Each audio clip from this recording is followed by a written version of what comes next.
A un año de que el huracán María de categoría 4 devastara Puerto Rico, la isla sigue enfrentando serios problemas para recuperar los servicios básicos y la actividad económica.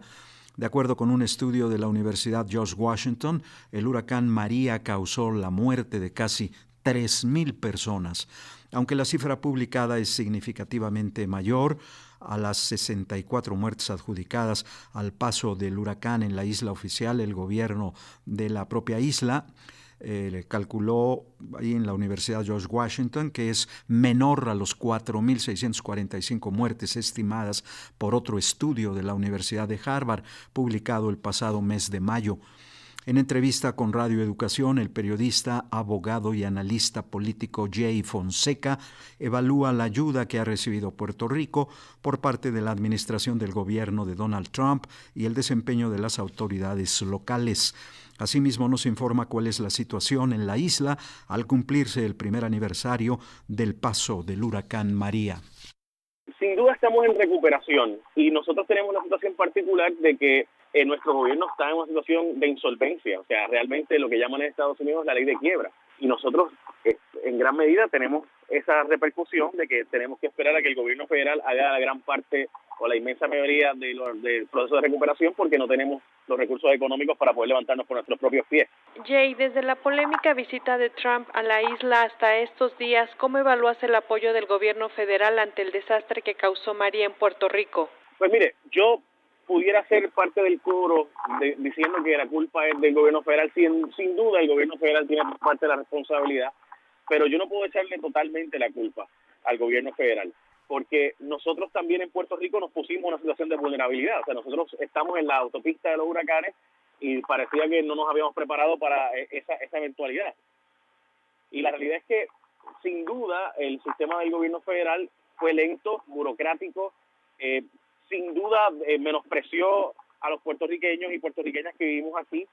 Por otra parte, nosotros nos pusimos en una posición muy vulnerable porque el gobierno federal funciona de forma tal de que los gobiernos locales y estatales son los que hacen gran parte del trabajo y luego piden un reembolso al gobierno federal. En el caso de nosotros había una incapacidad total también del gobierno local y por consiguiente el gobierno federal tuvo que tomar mucho más un rol mucho más protagónico de lo que debería haber sido, en mi opinión. Ahora, si comparamos la respuesta federal con Florida, con el huracán Irma y el huracán Harvey en Houston versus Puerto Rico, para que tengamos una idea, ¿no? En Harvey el presidente de Estados Unidos fue cuestión de días a visitar la zona, e igualmente en la Florida. De hecho, recientemente con Florence en las Carolinas también fue inmediatamente. En el caso de Puerto Rico tardó casi más de 2 semanas. Y eso demuestra pues la prioridad, la no prioridad que tenemos ante los ojos del gobierno federal. Jay, recientemente la Universidad de Washington dio a conocer que el huracán María dejó 2.875 muertos, una cifra muy superior a la que reconocía el gobierno de la isla. ¿Cómo se pudo ocultar esta cifra? Bueno, obviamente en el caso del huracán, las muertes directas relacionadas con el huracán, es decir, el golpe de agua, el crecimiento de los ríos, el aumento, por ejemplo, de la marejada que llevó unas cuantas personas, también las lluvias de 40 pulgadas, no, perdónenme por no saberlo convertir a centímetros, pues francamente estamos hablando de una cantidad enorme de agua para nosotros y eso provocó la apertura de represas y mató personas directamente, pero esas fueron las menos. El problema principal de nosotros fue que la falta de energía eléctrica y la falta de acceso a zonas remotas provocó que muchas personas dejaran de atenderse médicamente. Por tanto, las muertes no eran inmediatas ni relacionadas directamente con un huracán. O sea, esas 2.975 muertes que menciona la Universidad de George Washington o las 4.645 que mencionaba la Universidad de Harvard antes, son muertes indirectas. Y obviamente todos sabemos que había unas muertes sustanciales y que había habido un aumento dramático. Por ejemplo, hubo 900 cremaciones básicamente en cuestión de 2 meses después del huracán. La cantidad de muertes que hubo que en ciencias forenses, el Instituto de Ciencias Forenses, que es el que certifica las causas de muerte, pues veíamos que había un aumento sustancial en la cantidad de cadáveres. Ahora, lo que se hizo aquí fue que se contabilizó las muertes indirectas. Las muertes directas del huracán pues fueron las 64 que mencionaban anteriormente. Así que esa fue la forma de ocultar la verdadera tragedia de Puerto Rico. La tragedia fue la cantidad de personas que dejaron de atenderse médicamente y por tanto, o que no tienen acceso a los servicios médicos que antes tenían acceso y por consiguiente, pues pasaron por la circunstancia de que su salud se deterioró al punto de que finalmente fallecieron. ¿Cómo están actualmente los servicios eléctricos, de salud, etcétera? Pues de nuevo, o sea, cualquiera diría nuevamente, los servicios médicos están atrasados, es básicamente porque muchas de nuestras circunstancias son autoprovocadas, o sea, no necesariamente son a causa del huracán. El huracán aumentó el grado de dificultades, pero ya nosotros estábamos pasando por circunstancias como esa, o sea, la Autoridad de Energía Eléctrica solicitó la protección de la ley de quiebras hace 2 años, o sea, antes del huracán. Así que, de nuevo, o sea, decir exactamente qué tiene que ver con el huracán y qué no es lo difícil. Ahora sí, hoy día los servicios eléctricos han mejorado muchísimo en comparación con lo que pasó hace 5 meses. Mi mamá, por ejemplo, estuvo casi 10 meses sin servicio de energía eléctrica en su residencia, y gracias a Dios pues tiene un hijo que puede proveer y además la familia se preocupó y ayudamos, ¿verdad?, en proveerle generadores eléctricos, ¿verdad?, plantas eléctricas como le decimos acá. Pero francamente sí, o sea, hay todavía personas que no tienen servicio. La inmensa del pueblo sí ya anda sobre el 99% de la gente ya tiene servicios de energía eléctrica y de agua también. En el caso de los servicios médicos, pues hay un problema de insolvencia de nuevo en el país que no puede costearle a las personas más vulnerables gran parte de los servicios médicos y de salud. Jay, la temporada de huracanes de este año aún no termina. ¿Puerto Rico ha aprendido la lección? ¿Está preparado para otro huracán? No hay tal cosa como preparación para un huracán de esa categoría y de esa magnitud, no. Sí le puedo decir que hemos aprendido cosas del huracán sin duda, pero preparados, o sea, yo creo que si pasara un huracán categoría 5, categoría 4, nuevamente por aquí, yo dudo muchísimo que el resultado sea muy distinto al que ya pasó. María provocó un éxodo masivo hacia Estados Unidos, sobre todo de jóvenes. ¿Cómo impactará esto en la recuperación de la isla?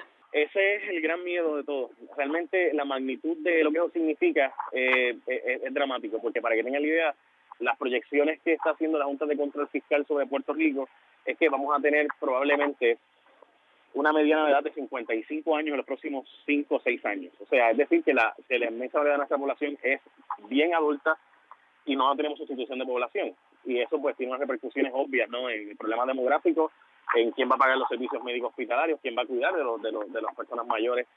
Ese gran éxodo de puertorriqueños y puertorriqueñas, particularmente en el estado de la Florida, el estado de Pensilvania y a Nueva York, es lo que todos estamos esperando, porque, de nuevo, las repercusiones simplemente no son contabilizables a menos que tengas el número exacto y cuáles van a ser las medidas que vamos a tomar de precaución a largo plazo.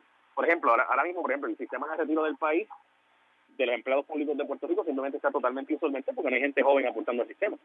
Jay, el manejo del desastre provocado por María podría llevar a una reformulación del estatus de la isla respecto a Estados Unidos. Esa es la pregunta que siempre se hace sobre el tema de Puerto Rico, y contrario a lo que en mi opinión está ocurriendo.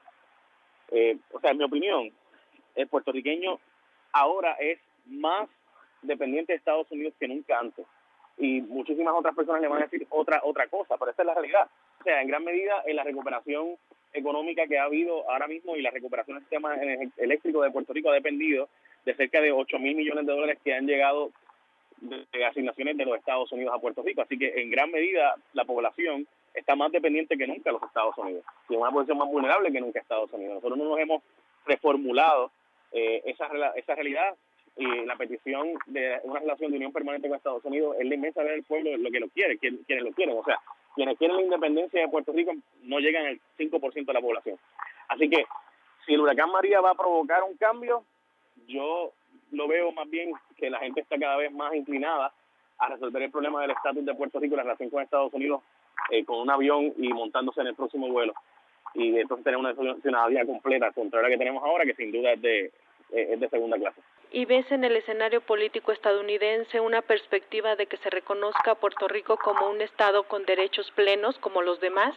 Muy difícil ahora, gracias al crecimiento del movimiento de mexicanos y sudamericanos y centroamericanos en los Estados Unidos, a los cuales nosotros deberíamos estarnos uniendo. Pues pudiera ocurrir eso eventualmente. O sea, sabemos que la mayoría blanca actual de los Estados Unidos va a disminuir sustancialmente y no va a ser la mayoría para el 2050. Quizás en esos momentos tengamos más posibilidades, pero en este momento yo no veo ningún ambiente de darle a Puerto Rico integración a la nación, a los 50 estados. ¿Qué le exigirían al nuevo Congreso que está por elegirse? En el caso de nosotros nos queda básicamente pedirle lo que se supone que como ciudadanos tendremos derecho.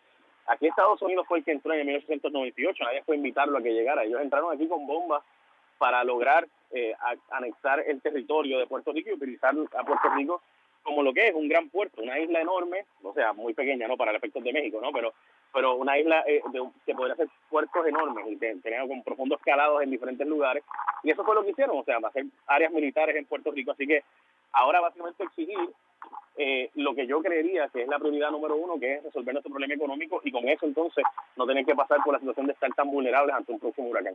Si nosotros no arreglamos nuestra economía, otro huracán va a hacer lo mismo, etcétera, etcétera. ¿Y hay algo que deseas agregar? Sí, yo creo que a nuestros hermanos mexicanos, gracias por haber sacado la cara por nosotros y por habernos ayudado durante el pasado huracán. Y yo creo que a nosotros los puertorriqueños deberíamos entender mucho más cuán mexicanos somos, ¿no? En Estados Unidos no se hace la diferenciación, igual que nosotros hacemos con la gente que se ve asiática, ¿no? Le decimos que todos son chinos y realmente son filipinos, japoneses, vietnamitas, etcétera.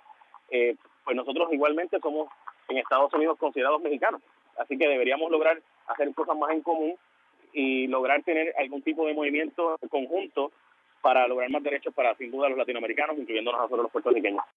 Escuchamos al periodista, abogado y analista político Jay Fonseca en entrevista con nuestra compañera Elsa Cruz.